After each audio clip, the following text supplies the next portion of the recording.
Dios le bendiga, estimada comunidad magistral. Apóyame suscribiendo a tu canal El Profe P 1.0 para recibir más información del Magisterio Nacional y Regional, del Ministerio de Educación, normas educativas, concursos educativos, entre otros. ¡Suscríbete! En el caso de los cesantes y jubilados, hemos dicho nosotros, hay un fondo que el mismo docente desarrolla, ahora a través del impuesto a la renta, a la quinta categoría, hay el aporte de los trabajadores, hay el aporte del Estado. Y lo que tiene que haber es voluntad política. Y de nuestra parte también, la propuesta, una propuesta viable que signifique responsabilidad del Estado y también la sensibilidad del docente, en este caso el cesante y jubilado, para no perjudicar la caja fiscal. Estos temas, O Nicolás, sea, tú dices, Lucho, que pudo buscarse una solución intermedia. tenemos Ya, que buscar, ya, que no tenemos sean que los buscar una 3.300, vamos a hacer un proceso, por ejemplo, ¿no? lo planteamos, el tema de, así como fue la CTS, un pago progresivo. ¿Es factible? Sí, voluntad política, generar los fondos suficientes, justicia tributaria, etcétera. Pero este tema tiene que encontrar solución porque nos ha evidenciado que hay de parte del Estado insensibilidad y la palabra solidaridad ha desaparecido del diccionario para con los cesantes y jubilados. Y en legislación tiene muchas deudas con la población. Con el magisterio tiene una, que la nefasta Dina Boluarte le ha retornado el proyecto de ley 3864, que asegura pensiones dignas para el magisterio, 162.000 trabajadores que siempre han sido tratados de manera insensible por el Estado. Esperamos, por ejemplo, que el Congreso de la República en este proceso asegure y corrobore su primera votación, en este caso ya a través de la aprobación por insistencia de este proyecto de ley. Esto es uno de los proyectos que ha sido cuestionado por el Consejo Fiscal, ¿no es cierto? Porque dice que genera un enorme forado a la caja y que esto lo vamos a pagar a la larga. Permíteme ahí, Sí. Nicolás. El Consejo Fiscal es un organismo subordinado al Ministerio de Economía que tiene un conjunto de funcionarios pagados por todos nosotros. Cuando se trata de leyes en las cuales se evidencia la injusticia tributaria, esto es, exoneraciones al gran capital, a las grandes empresas, ellos dicen que eso va a mejorar la producción, va a mejorar el circuito económico. Cuando se trata de leyes que ventilan derechos de los trabajadores y mejoran sus condiciones, ellos dicen que va a haber descalabro económico. Más o menos 30.000 millones de soles pierde el Estado, no entra a la caja para poder atender la salud, la educación, demandas sociales, y estos señores nunca han dicho nada. Entonces, el Consejo Fiscal para los trabajadores tiene poca autoridad para hablar de estos temas. Ahora, lo cierto es que, es decir, tenemos un problema con el déficit fiscal en el sentido de que se están adquiriendo compromisos y no hay la caja para pagarlos, ¿no es cierto? Y esta inestabilidad acaba de producirse un cambio en SUNAT y la gran preocupación es que uno de los organismos que tiene que despolitizarse completamente es la SUNAT, ¿no es cierto? Bueno, felizmente parece que la persona que va a reemplazar al superintendente saliente que estuvo, creo, no estuvo ni 15 días en la función, porque fue nombrado una semana antes de la salida de Dina Boluarte, es parte de la propia SUNAT, o sea, viene del equipo de funcionarios de la SUNAT y eso ojalá que sea la señal de que esto va a tener... esperamos que ¿no? eso, como pero, tú dices, sea claro, una señal valiosa. Pero van a tener dificultades para cubrir la caja, ¿no es cierto? Entonces, ¿cómo encontrar una solución a esto? Porque es verdad, es justo el reclamo de los maestros, no pueden tener las pensiones miserables que tienen. Pero pasar de la pensión miserable a los 3.300 creo que es complicado en términos de caja, ¿no? De acuerdo, nosotros decimos que en el caso de los cesantes y jubilados es un tema de justicia social, es un tema de decisión política y es un tema de generar también los fondos que puedan cubrir esto. El Consejo Fiscal, por ejemplo, sobre los 1.800 millones más o menos que ha servido para que los agroexportadores tienen en términos de exoneración de impuestos, no ha dicho nada. Las exoneraciones que tienen... yo creo que sobre ese punto se han hecho una observación. En el tema educativo, las empresas que están internadas en el sector de educación, aerolíneas, rejuego, etcétera, te repito, 30.000 millones de soles que no ingresan al Tesoro Público. Ahí hay un mecanismo para asegurar justicia tributaria y responder a las demandas sociales, creemos que sí. Y tú decías algo importante, Nicolás. Tenemos un gobierno que no cumple con la ley. Tenemos un Congreso que igualmente no cumple con la Constitución. ¿Qué dice la Constitución? 6% del PBI para educación. ¿Qué dice la Constitución? que los convenios colectivos tienen fuerza de ley y son de obligatorio cumplimiento. ¿Y qué encontramos en la práctica? Que aquel documento que firman no lo quieren respetar. Se ha firmado, por ejemplo, que para los trabajadores de la educación en noviembre se debe entregar un bono de 487 soles, firmado en julio del año pasado. Resulta que ahora no dicen, no está en el presupuesto. Esperamos que el nuevo ministro, esperamos que el presidente de la República demuestren en la práctica que la palabra se cumple en favor de los trabajadores. De lo contrario, estos y otros temas van a significar llevar a la práctica un paro nacional el 3 de noviembre que ya tiene programado el SUTET y que lo viene desarrollando y difundiendo en todo el país. Otro dato, los maestros nombrados. Se nos ha hablado bastante de la meritocracia.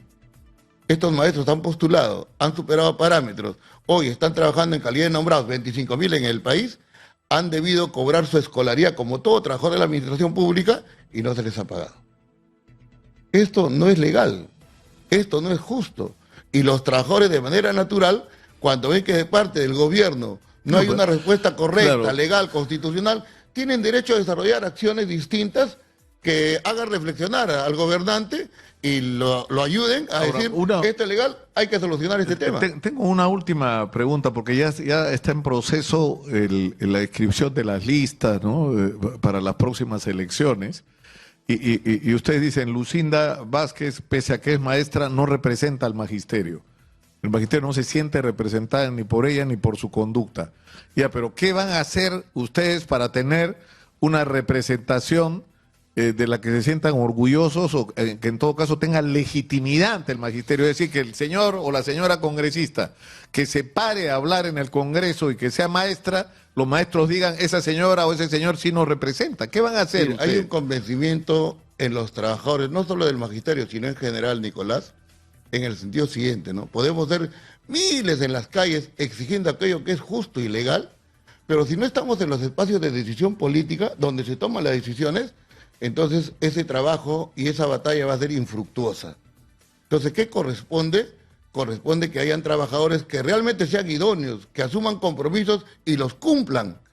Ese tipo de trabajadores queremos en el Congreso. Exitosa. Y entiendo que este proceso electoral ha servido también en el magisterio para decir que los maestros necesitan presencia en esos espacios de decisión política. Recuerden que en educación somos 420.000 nombrados, 160.000 contratados, 162.000 cesantes y jubilados, y trabajadores administrativos casi 50.000.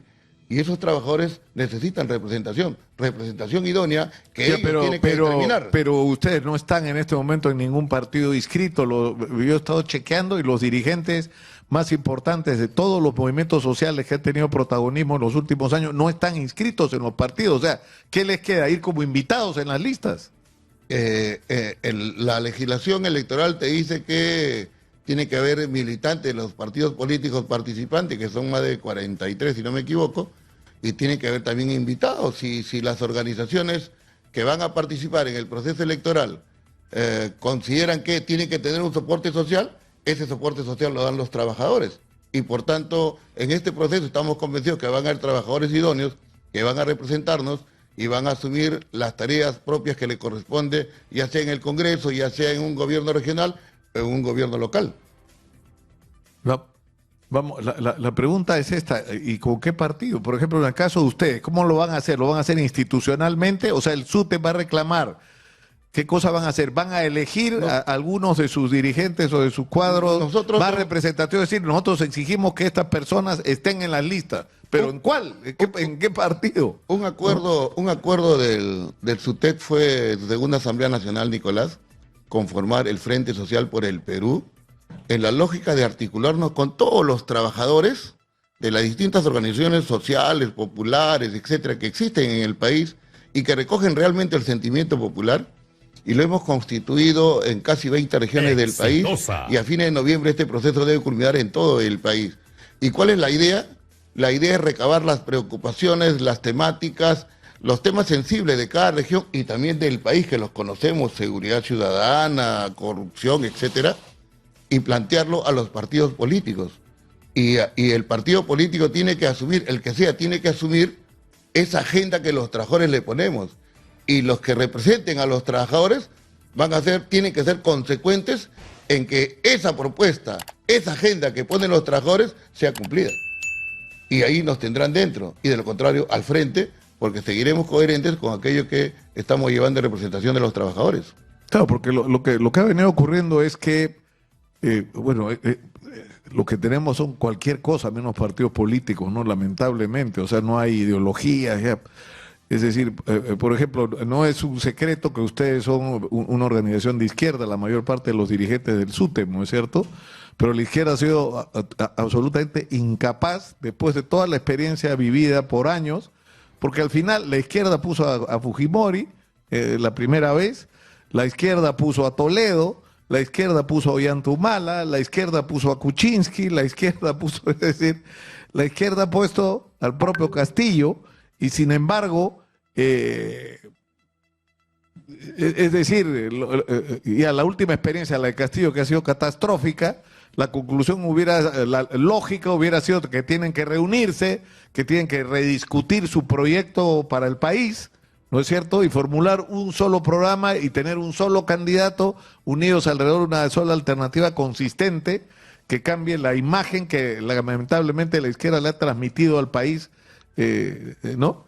Y digo lamentable porque lo mismo funciona para la derecha, Claro. que están fraccionados ahora que hay como 10 candidatos de derecha disputando el mismo electorado. Tanto en la izquierda como en la derecha se ha atomizado, y el ánimo de unidad, que es natural y correcto tanto en la izquierda o en la derecha, no se ha concretado. Desde el lado de los trabajadores, nosotros consideramos que el país lo que necesita es asegurar un programa en el cual, por ejemplo, la responsabilidad del Estado las tenga que cumplir. De la Constitución se desprende que responsabilidad del Estado son con la salud, con la educación, con la seguridad social, con la previsión social, el respeto a los derechos laborales, ampliación de derechos de la población y el respeto de los mismos. La recuperación de la institucionalidad democrática. No es posible que los organismos que representan al Estado hoy estén desacreditados. Nadie cree o pocos creen en la Defensoría del Pueblo, en el Tribunal Constitucional, en el Ministerio Público, en el Poder Judicial, en el Poder Legislativo, en el Poder Ejecutivo, y podemos seguir. Esa institucionalidad democrática hay que recuperarla. Claro, Quien plantee esa agenda y la lleve a la práctica tendrá el respaldo de los trabajadores y las mayorías en el país. Es decir, para entender, la propuesta es que no necesitan intermediarios, sino quieren tener sus propias voces, por decirlo de alguna, formularlo, frasearlo de alguna manera. Como decía algún trabajador, los trabajadores en esta oportunidad no debemos votar por nuestros verdugos. Nosotros debemos ser parte de ese desarrollo de decisiones políticas que realmente signifiquen asegurar que el Estado cumpla sus responsabilidades, que se respeten los derechos de los trabajadores y que se atiendan las demandas más sentidas de la población. Por eso vamos a apostar y en función de ello vamos a trabajar para asegurar ese programa mínimo que será planteado a las organizaciones políticas. Y aquella organización política observada con minuciosidad por los trabajadores, porque no es un tema de pragmatismo puro e ir con Ahora, aquel que te ¿quién asegure decidió que escaño? ¿quién decidió que Lucinda Vázquez fuera en representación de los maestros al Congreso? Porque supuestamente como eso fue, ¿no? No solamente ella, sino otros, el propio Pedro Castillo, Edgar Tello, otros, ¿no? Llegaron de manera improvisada, por decisión individual, entiendo, del que dirigía su movimiento en ese entonces. Y la práctica demuestra que no fue correcto en su elección y que no eligió a los mejores. Por eso la mediocridad y la ineptitud cunden estos compañeros, y por eso no representan al magisterio. Y tenemos que ser inteligentes para recoger esa experiencia y no repetirla. Y por eso vamos a ser muy cuidadosos en ese sentido. Y aquel que nazca, Nicolás, y aquel que aparezca en el proceso político electoral, tiene que ser producto no de una voluntad personal, sino de una decisión colectiva e institucional. Yo recuerdo siempre, con nostalgia, la verdad, lo que fue la Asamblea Constituyente que encabezó Víctor Hugo Olaya de la Torre, porque habían partidos que tenían ideologías y se discutía en un nivel que uno aprendía, era como ir a una maestría de política a alto nivel, pero había una enorme representación social. O sea, hablaba gente en la Asamblea Constituyente que tenía 300.000, 400.000 trabajadores, maestros, estudiantes, pobladores atrás, campesinos. Había una representación de de lo mejor del pensamiento, de diferentes perspectivas, pero había además una representación real de la sociedad. Ahora tenemos un Congreso que no representa ni ideas ni a colectivos sociales. En ese concepto de recuperación de la institucionalidad, también aparece la necesidad de que hayan realmente partidos políticos, rótulos electorales, vientre de alquiler o mecanismos a través de los cuales hay gente que quiere vivir al Estado como botín. Ahora, no, y además ahora el botín son los votos. Así es. Los votos. Todo el mundo quiere el voto de los maestros, el voto de los reinfos, que son 500.000, el voto de los transportistas, el voto, ¿no es cierto?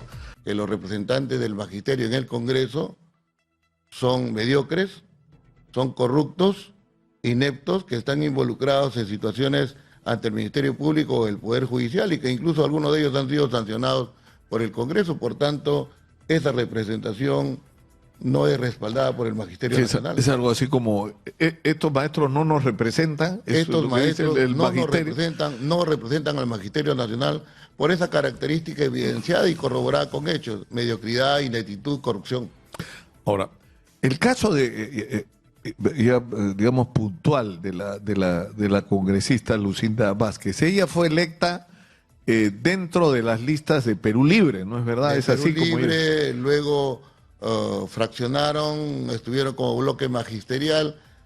Pero ella, ¿de dónde venía? Ella venía del grupo de la región San Martín y de la pero digamos, de Pedro entró a las listas de Perú Libre, no porque era como digamos, Dina Boluarte, que era militante de Perú Libre, sino ella entró como parte del grupo del profesor Castillo. El profesor Castillo era dirigente en la región San Martín y hoy definitivamente con esta sucesión de acciones, porque hace poco hubo una denuncia en la cual ella internaba a todos sus familiares en el Congreso de la República, hoy con esta situación en donde, lejos de trabajar por la educación, por los trabajadores y por el país, tiene trabajadores que le cortan las uñas de los pies, y esto definitivamente... No, y trabajadores del Congreso que están yendo a su casa a hacer labores domésticas, a cocinarle y quién sabe qué más, ¿no?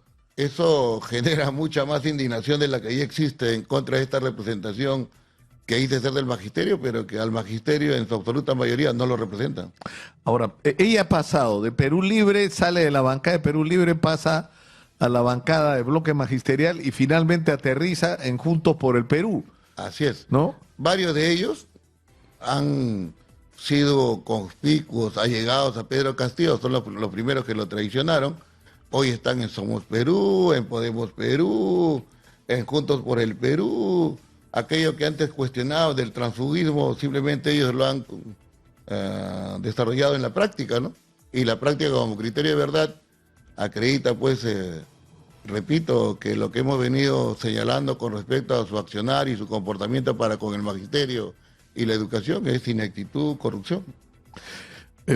Pepe Chevasco, José Chevasco, que ha sido oficial mayor del Congreso, recordaba que antes, cuando ocurrían situaciones de esta naturaleza, había la Cámara de Senadores y Diputados, lo que se hacía era formar una comisión de 3 congresistas notables, digamos, que cuenten con el respaldo de la mayoría diversa, ¿no? Y en 72 horas entregaban un informe y en 72 horas el Pleno tomaba una sanción. Acá ahora con la Comisión de Ética esto puede perderse así, puede terminar ¿no es cierto?, el Congreso en julio del 2026 y todavía la sanción a la congresista va a estar en investigación. Con estas actitudes, lo que el Congreso de la República logra es distanciarse más de la población. Y ese porcentaje del 4% de respaldo entendemos que se va a reducir. Espíritu de cuerpo y estos comportamientos no son sancionados de manera administrativa y también legal, porque hay un componente legal que ahí debe ser evaluado, definitivamente... No, sí, lo ha dicho Chevasco, que tiene, aparte de la sanción de ética, que de la máxima es las 120 días de suspensión sin remuneración, hay la facultad por la comisión del delito ¿no es cierto?, de haber hecho uso de recursos públicos, peculado, ¿no? Peculado de uso, como le dicen. Nosotros le decimos al Congreso, Nicolás, que este tipo de acciones debe ser sancionada de la manera más drástica y que el Congreso debe hacer lo que tiene que hacer, representar, fiscalizar y legislar. En el caso de los cesantes y jubilados, hemos dicho nosotros, hay un fondo que el mismo docente desarrolla, ahora a través del impuesto a la renta, a la quinta categoría, hay el aporte de los trabajadores, hay el aporte del Estado. Y lo que tiene que haber es voluntad política. Y de nuestra parte también, la propuesta, una propuesta viable que signifique responsabilidad del Estado y también la sensibilidad del docente, en este caso el cesante y jubilado, para no perjudicar la caja fiscal. Estos temas, Nicolás... O sea, tú dices, Lucho, que pudo buscarse una solución intermedia. Tenemos que buscar... que no sean los 3.300, vamos a hacer un proceso... Por ejemplo, ¿no? Lo planteamos, el tema de, así como fue la CTS, un pago progresivo. ¿Es factible? Sí, voluntad política, generar los fondos suficientes, justicia tributaria, etcétera. Pero este tema tiene que encontrar solución porque nos ha evidenciado que hay de parte del Estado insensibilidad y la palabra solidaridad ha desaparecido del diccionario para con los cesantes y jubilados.